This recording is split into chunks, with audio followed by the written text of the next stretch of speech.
ID ஊழியர் சுவாதி கொலை வழக்கில் கைது செய்யப்பட்டுள்ள ராம்குமார் காவல்துறை விசாரணை முடிந்து சிறையில் அடைக்கப்பட்டார். ராம்குமாரை 3 நாள் காவலில் எடுத்து காவல்துறையினர் விசாரித்தனர். இதனையடுத்து மருத்துவ பரிசோதனைக்கு பிறகு எழும்பூர் 13வது குற்றவியல் நடுவர் நீதிமன்ற நீதிபதி கோபிநாத் முன்னிலையில் அவர் ஆஜர்படுத்தப்பட்டார்.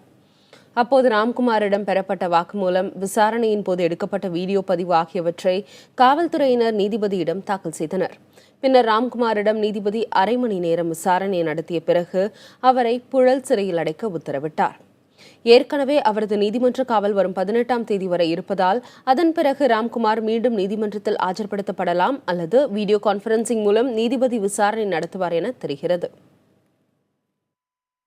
ராம்குமாருடைய இந்த விசாரணை நீ எப்படி தன்னிச்சையாக கொடுத்தையா அல்லது இந்த இது நிர்பந்தத்தின் பேரில் கொடுத்ததா என்பதற்கு நிர்பந்தத்தின் பேரில் இந்த ஒப்புதல் வாக்குமூலம் வழங்கப்பட்டுள்ளது. அந்த ஒப்புதல் வழக்கத்தை நம்ப வேண்டாம் என நீதிபதியிடம் ராம்குமார் தெரிவித்துள்ளார். அவர் எழுதப்படாத பேப்பரில் கையெழுத்து பெற்று அதை பூர்த்தி செய்திருக்கிறார்கள் ஒப்புதல் வாக்குமூலத்தில்.